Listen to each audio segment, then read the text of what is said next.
Well, hello everyone on this beautiful July 4th, 2024 day, a day when we in America celebrate independence, freedom.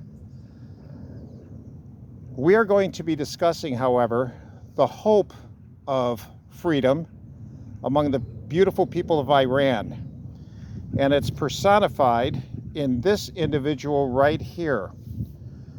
She was born July 14th, 1948. Her legal name was Shahla Safi Zamir. Her stage name was Marjan, M-A-R-J-A-N. This lovely lady was an Iranian actress and a singer. The Islamic Revolution of 1979 put a halt to her career, which she was, of course, unable to continue officially. She appeared first in cinema at the age of 21. In other words, she came out in movies in 1969 when she was 21. Her first film was The World of Hope. She soon met and married Feridun Jirak, and she was known on popular Iranian television and movies. Her husband, Feridun Jirak, encouraged her to become a singer because she had such a strong, powerful, lovely voice.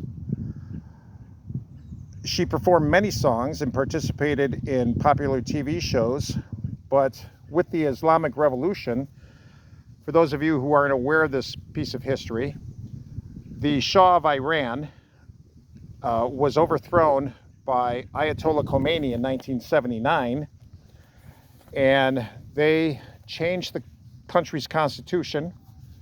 They really squashed individual freedom, especially the freedom of speech, the freedom of assembly, which Marjan was against. They tried to pressure her to go along with the official status quo. They couldn't do it. She was arrested in 1980 for singing a song that they didn't approve of. She was rearrested in 1982 and 1990 along with her husband. For 8 years, she was in the Evin prison of Tehran, a very notorious prison. They housed political prisoners who they tried to reform. They tried to re-educate. You know how government can be when they want to re-educate you. Well, she didn't cooperate with them.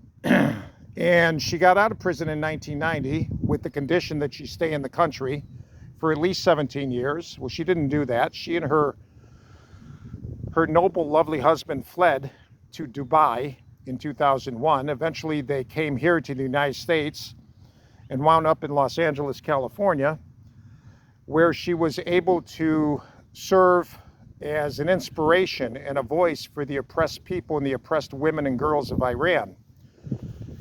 She was a real inspiration to them. She gathered at demonstrations, and she sang songs such as Prohibition, Time to Overthrow, What to Say. These are all names of the songs that she sang in Farsi. Evin Says, talking about the prison Evin. Evin Says. Also, Let's Build a Homeland, The Martyrs of the City, The Flag, The Silent Scream, Eyes Walking and Unaware, and always saying and singing, We Can and We Must. She died in Los Angeles at the age of 71 following complications from surgery. She fortunately died of cardiac failure, heart failure. But she had a lot of mourners come to her funeral, which was right here in Pacific View Memorial Park. Her casket was put into a beautiful white carriage, which was drawn by a white horse and carried over here to this spot, which happens to be about 50 or 60 feet away from where my own wife is buried. Did she make a difference? I mean, she certainly spread inspiration among the lovely people of Iran far and wide. There's a lot of Iranian people that live here in California. I've met some of them personally. They're as wonderful and kind as people anywhere. But did she make a difference? Even though she's a kind of a symbol. She really is more than a symbol of the liberation of the people of Iran. Here's the problem, though. Today, 2024, 45 years after the Iranian Revolution and the coming to power of a very oppressive government, the international Christian response has been working in Iran. And just a few months ago in 2024, they received a call from a young shepherd boy named Haydar, who wanted to know about the gospel of our Lord Jesus Christ. He had been listening to ICR's gospel broadcasts. He wanted to know more. They offered to send him a copy of the Gospel of John. He said, well, I'd love to have it, but I can't read. So the workers, day by day, read the Gospel of John to him, which he recorded on his iPhone.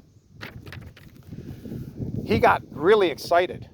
This is the first time he had ever heard the gospel of Jesus.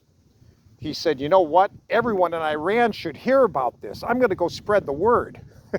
Well, the Christian workers said, you really should be much more careful because what you're doing is not legal in Iran. Well, he didn't pay attention. He told family, he told friends, he told neighbors, he told colleagues, he talked to people in cafes, he talked to strangers everywhere, very quickly drawing the attention and the ire of the Iranian police, who one day came into his house and arrested him during a phone call that he was having with the Christian workers at ICR, and they hauled him off and he was executed. Did Haydar die for nothing? I don't think so. He is another 45 years after the revolution. He served as a voice to the oppressed people of Iran just as much as Marjan did. Of course, Marjan is much more widely and famously known. But let's not give up hope for the people of Iran. Freedom is always within reach as long as good people talk about it and do something. Evil men triumph, someone said. Evil men triumph when good men do nothing. So rest in peace to Marjan. Rest in peace to the young shepherd boy Haydar.